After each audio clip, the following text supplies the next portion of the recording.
ਬੱਚੇ ਨੇ ਅਸੀਂ ਉਹਨਾਂ ਨੂੰ ਵੀ ਨਾਸ਼ ਕਰਨ ਤੇ ਤੁਲੇ ਹੋਏ ਆ। ਸਰੀਰ ਦੀਆਂ ਅਭਿਲਾਸ਼ਾਵਾਂ ਇੱਧਰ ਉੱਧਰ ਦੀਆਂ ਗੱਲਾਂ ਦੇ ਵਿੱਚ ਅਸੀਂ ਮਸੀਹ ਲੋਕ ਹੀ ਇੰਨਾ ਫਸ ਚੁੱਕੇ ਆ ਕਿ ਅਸੀਂ ਕਿਸੇ ਨੂੰ ਬਚਣਾ ਤਾਂ ਕੀ ਹੈ, ਜਿਹੜਾ ਬਚਿਆ ਹੈ ਉਹਦੀ ਹੀ ਠੋਕਰ ਦਾ ਕਾਰਨ ਬਣ ਚੁੱਕੇ ਆ।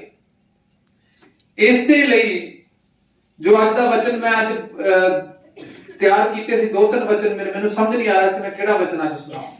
ਤਾਂ ਫਿਰ ਮੈਂ ਬਾਹਰ ਬੈਠ ਕੇ ਪ੍ਰਭੂ ਦੇ ਅੱਗੇ ਪ੍ਰਾਰਥਨਾ ਕੀਤੀ ਕਿ ਪ੍ਰਭੂ ਜੀ ਮੈਂ ਆ ਵਚਨ ਸੁਣਾਵਾਂ, ਆ ਸੁਣਾਵਾਂ ਕਿ ਆ ਸੁਣਾਵਾਂ। ਤਾਂ ਉਸ ਤੋਂ ਬਾਅਦ ਕਾਫੀ ਅੱਖਾਂ ਬੰਦ ਕਰਕੇ ਪ੍ਰਾਰਥਨਾ ਕਰਨ ਤੋਂ ਬਾਅਦ ਮੈਨੂੰ ਪ੍ਰਭੂ ਨੇ ਕਿਹਾ ਤੂੰ ਆਹ ਵਾਲਾ ਵਚਨ ਸੁਣਾਉਣਾ ਹੈ।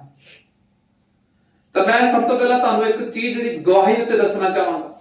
ਕਈ ਵਾਰੀ ਇੱਥੇ ਆਪਣੀ ਚਰਚ ਦੇ ਵਿੱਚ ਕੁਝ ਭੈਣਾਂ ਨੇ, ਕੁਝ ਬ੍ਰਦਰਸ ਨੇ, ਉਹ ਆਪਣੀਆਂ ਕਿਸੇ ਪਿੱਟੀ ਪੁਰਾਣੀ ਹੀ ਗਵਾਹੀ ਇੱਥੇ ਹਰ ਦਿਨ ਹਰ ਵਾਰ ਸੁਣਾ ਰਹੇ ਨੇ। ਤਾਂ ਮੇਰੀ ਬੇਨਤੀ ਹੈ, ਤੁਹਾਡੀ ਗਵਾਹੀ ਬਹੁਤ ਜ਼ਬਰਦਸਤ ਹੈ ਜੀ, ਅਸੀਂ ਤੁਹਾਡੀ ਗਵਾਹੀ ਦਾ ਆਦਰ ਕਰਦੇ ਹਾਂ, ਪਰ ਅਗਰ ਮੈਨੂੰ ਇੱਕੋ ਚੀਜ਼ 10 ਵਾਰੀ ਸੁਣਾਓਗੇ ਤਾਂ ਮੈਂ ਨਹੀਂ ਸੁਣਾਂਗਾ। ਇਸ ਲਈ ਜਦੋਂ ਗਵਾਹੀ ਸੁਣਾਉਣੀ ਹੈ, ਸ਼ੌਂਕ ਹੈ ਤੁਹਾਨੂੰ ਗਵਾਹੀ ਸੁਣਾਉਣ ਦਾ, ਬਹੁਤ ਚੰਗੀ ਗੱਲ ਹੈ, ਸੁਣਾਉਣੀ ਵੀ ਚਾਹੀਦੀ ਹੈ। ਪ੍ਰਭੂ ਦੀ ਵਡਿਆਈ ਤੁਹਾਡੀ ਗਵਾਹੀ ਤੋਂ ਹੋਣੀ ਵੀ ਚਾਹੀਦੀ ਹੈ, ਬਹੁਤ ਅੱਛੀ ਗੱਲ ਹੈ। ਪਰ ਮੇਰੀ ਬੇਨਤੀ ਹੈ, ਇੱਕੋ ਗੱਲ ਨੂੰ ਵਾਰੀ-ਵਾਰੀ ਨਾ ਸੁਣਾਈ ਜਾਓ। ਤੁਸੀਂ ਸੁਣਾਉਣ ਵਾਲੇ ਬੋਰ ਨਹੀਂ ਹੋਏ, ਪਰ ਸੁਣਨ ਵਾਲੇ ਬੋਰ ਹੋ ਗਏ। ਔਰ ਇਹ ਕਿਤੇ ਨਾ ਕਿਤੇ ਇਹ ਵੀ ਲੱਗ ਰਿਹਾ ਹੈ ਕਿ ਤੁਸੀਂ ਪਿਛਲੀ ਗਵਾਹੀ ਨੂੰ ਲੈ ਕੇ ਹੀ ਤੁਰੇ ਆਉਣੇ ਹੋ। ਤੁਹਾਡੇ ਜੀਵਨ 'ਚ ਪਰਮੇਸ਼ਵਰ ਨਵਾਂ ਤਾਂ ਕੰਮ ਕੋਈ ਕਰ ਹੀ ਨਹੀਂ ਰਿਹਾ। ਇਸ ਲਈ ਤੁਹਾਡੇ ਜੀਵਨ ਦੇ ਵਿੱਚ ਹਰ ਦਿਨ ਇੱਕ ਨਵੀਂ ਗਵਾਹੀ ਹੋਣੀ ਚਾਹੀਦੀ ਹੈ। ਨਵੀਂ ਗਵਾਹੀ ਕਦੋਂ ਹੋਵੇਗੀ? ਜਦੋਂ ਤੁਸੀਂ ਪਰਮੇਸ਼ਵਰ ਦੇ ਕੰਮਾਂ ਨੂੰ ਕਰੋਗੇ। ਨਹੀਂ, ਨਵੀਂ ਗਵਾਹੀ ਕਦੋਂ ਹੋਵੇਗੀ? ਜਦੋਂ ਤੁਸੀਂ ਪਰਮੇਸ਼ਵਰ ਦੇ ਨਾਲ ਚੱਲੋਗੇ। ਨਵੀਂ ਗਵਾਹੀ ਕਦੋਂ ਹੋਵੇਗੀ? ਜਦੋਂ ਪਰਮੇਸ਼ਵਰ ਦੇ ਹੁਕਮ, ਪਰਮੇਸ਼ਵਰ ਦੀਆਂ ਵਿਧੀਆਂ ਔਰ ਉਹਦੇ ਵੱਲ ਧਿਆਨ ਕਰਕੇ। ਜ਼ੋਰ ਨਾ ਲਾਓ। ਅੱਜ ਵਿਸ਼ਵਾਸੀ ਇੰਨਾ ਜ਼ੋਰ ਲਗਾ ਰਹੇ ਨੇ, ਗੱਲਾਂ ਛੱਡ ਦਿਓ। ਮੈਂ ਬਾਵਾ ਦਿਨ ਹੋ ਗਏ ਕਿਤੇ ਪੜ ਰਿਹਾ ਸੀ, ਅੱਜ ਕੱਲ ਹਰ ਕੋਈ ਇਨਸਾਨ ਵੱਡਾ ਆਦਮੀ ਬਣਨਾ ਚਾਹੁੰਦਾ ਹੈ, ਚੰਗਾ ਆਦਮੀ ਬਣਨਾ ਕੋਈ ਵੀ।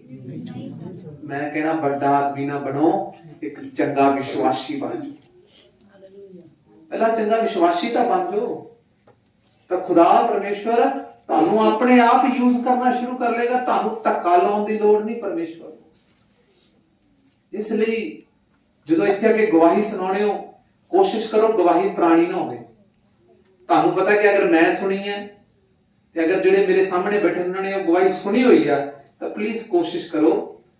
ਹਾਂ, ਜੇ ਤੁਹਾਨੂੰ ਅੱਛਾ ਲੱਗਦਾ ਹੈ ਗਵਾਹੀ ਸੁਣਾਉਣਾ, ਮੈਂ ਉਸ ਚੀਜ਼ ਦਾ ਵਿਰੋਧ ਨਹੀਂ ਕਰਦਾ, ਪਰ ਗਵਾਹੀਆਂ ਪ੍ਰਭੂ ਨੂੰ ਕਹੋ ਮੇਰੇ ਜੀਵਨ 'ਚ ਪੈਦਾ ਕਰ, ਤਾਂ ਜੋ ਮੈਂ ਗਵਾਹੀਆਂ ਸੁਣਾ ਸਕਾਂ। ਦੂਸਰੀ ਚੀਜ਼,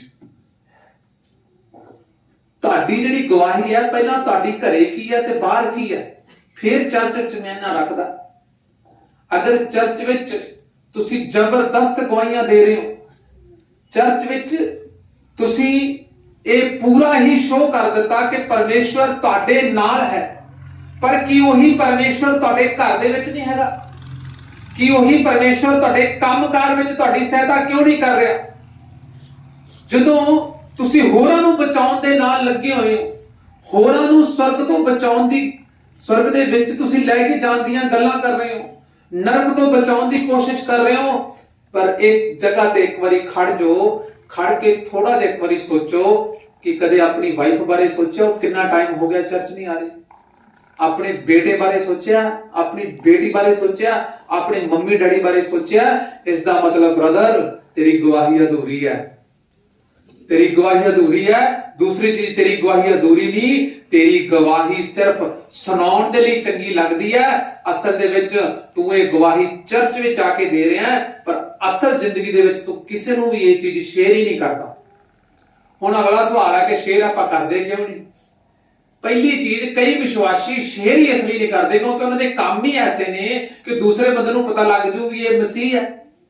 ਹੁਣ ਜੇ ਦੂਜੇ ਬੰਦੇ ਨੂੰ ਪਤਾ ਲੱਗੂ ਕਿ ਇਹ ਮਸੀਹ ਹੈ, ਤਾਂ ਫਿਰ ਦੂਜੇ ਬੰਦੇ ਨੂੰ ਇਹ ਵੀ ਪਤਾ ਲੱਗੂ ਕਿ ਇਹਦੇ ਮੋਬਾਈਲ ਦੇ ਵਿੱਚ ਫੋਟੋਆਂ ਕਿਹਦੀਆਂ ਨੇ, ਤੇ ਗਾਣੇ ਕਿਹੇ ਜਿਹੇ ਸੁਣਦਾ, ਤੇ ਇਹਦੇ ਰਹਿਣ ਸੰਗਤ ਕਿਹੇ ਜਿਹੇ ਨੇ।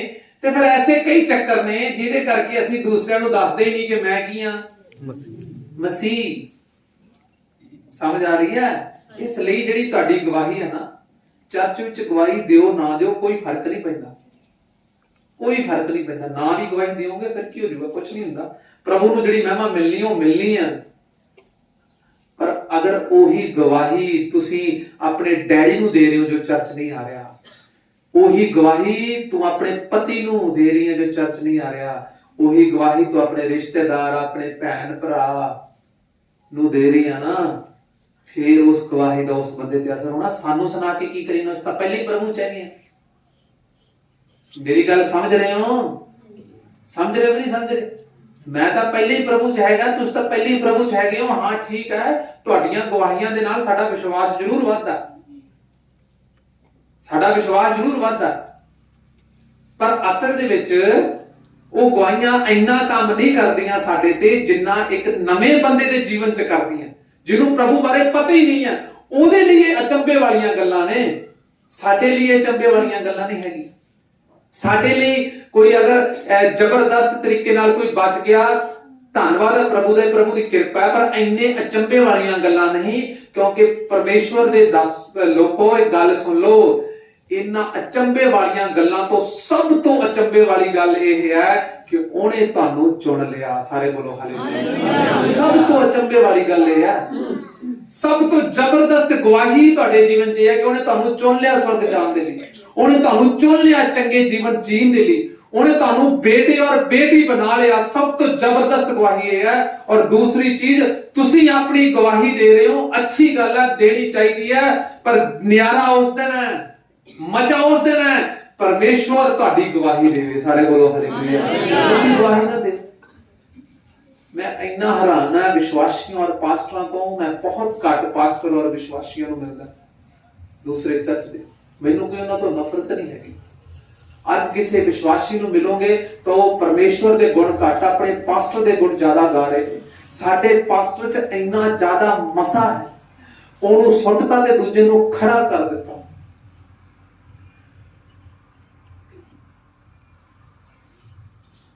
ਪਰਸੋਂ ਐ ਹੋਇਆ ਕਿ ਅਸੀਂ ਉਹਨਾਂ ਦੀ ਬੰਦਗੀ 'ਚ ਗਏ, ਉਹਨੇ ਹੱਥ ਰੱਖਤਾ ਤੇ ਉਹ ਉਹਨਾਂ ਦੇ ਘਰੇ ਐ ਹੋ ਗਿਆ। ਚੌਥੇ ਇੰਨੀਆਂ ਭੂਤਾਂ ਕੱਢ ਦਿੱਤੀਆਂ। ਇਹ ਅਚੰਭੇ ਕੰਮ ਨੇ, ਬਾਈਬਲ ਦੇ ਵਿੱਚ ਵੀ ਲਿਖਿਆ ਇਹ ਸਭ ਕੁਝ ਹੋਣਗੇ, ਹੋਣੇ ਵੀ ਚਾਹੀਦੇ ਨੇ। ਪਰਮੇਸ਼ਵਰ ਤੁਹਾਡੇ ਨਾਲ ਹੈ, ਪ੍ਰਭੂ ਯੀਸ਼ੂ ਮਸੀਹ ਤੁਹਾਡੇ ਨਾਲ ਹੋਣਗੇ। ਪਰ ਮੇਰੀ ਭੈਣ, ਇੰਨਾ ਪਾਸਟਰ ਨਾ ਕਰ ਕਿਤੇ ਤੂੰ ਯੀਸ਼ੂ ਨੂੰ ਹੀ ਭੁੱਲ ਜਾਏ। ਜਿਹੜਾ ਸਾਡਾ ਆਇਡੈਂਟੀ ਕਾਰਡ ਹੈ ਨਾ, ਸਾਡੇ ਆਇਡੈਂਟੀ ਕਾਰਡ ਤੇ ਪਾਸਟਰ ਦਾ ਨਾਮ ਨਹੀਂ, ਸਭ ਤੋਂ ਪਹਿਲਾਂ ਸਾਡੇ ਯੀਸ਼ੂ ਮਸੀਹ ਦਾ ਨਾਮ ਹੋਣਾ ਬਹੁਤ ਜ਼ਰੂਰੀ ਹੈ। ਸਾਰੇ ਕਿਉਂਕਿ ਸਾਡਾ ਮੇਨ ਕਰਤਾ ਧਰਤਾ ਸਭ ਕੁਝ ਉਹੀ ਹੈ। ਔਰ ਐਸੇ ਹੀ ਲੋਕ ਨੇ ਜੋ ਪਾਸਟਰਾਂ ਦੇ ਗੁਣ ਗਾਉਂਦੇ ਨੇ, ਮੁੜ ਕੇ ਕਦੇ ਇੱਧਰ ਤੇ ਕਦੇ ਉੱਧਰ, ਕਦੇ ਇਸ ਚਰਚ ਕਦੇ ਉਸ ਚਰਚ, ਕਿਉਂਕਿ ਉਹਨਾਂ ਨੇ ਪ੍ਰਭੂ ਯੀਸ਼ੂ ਮਸੀਹ ਦੀ ਸਾਮਰਥ ਨੂੰ ਨਹੀਂ ਦੇਖਿਆ, ਉਹਨਾਂ ਨੇ ਪਾਸਟਰਾਂ ਦੀ ਸਾਮਰਥ ਨੂੰ ਦੇਖਿਆ। ਔਰ ਜਦੋਂ ਪਾਸਟਰਾਂ ਦੀ ਸਾਮਰਥ ਨੂੰ ਦੇਖਦੇ ਪਾਸਟਰਾਂ ਦੇ ਪਿੱਛੇ ਭੱਜਾਂਗੇ, ਤਾਂ ਜਦੋਂ ਥੋੜੇ ਜਿਹੀ ਇਹਦੇ 'ਚ ਘਟ ਗਈ ਤਾਂ ਫਿਰ ਇਹਨੂੰ ਛੱਡ ਕੇ ਜਿਹਦੇ 'ਚ ਵੱਧ ਗਈ ਫਿਰ ਉਹਦੇ ਕੋਲੇ ਚਲੇ ਜਾਵਾਂਗੇ। ਫਿਰ ਜਦੋਂ ਇਹਦੇ 'ਚ ਵੀ ਘਟ ਗਈ ਤਾਂ ਫਿਰ ਅਗਲੇ ਕੋਲੇ ਚਲੇ ਜਾਵਾਂਗੇ।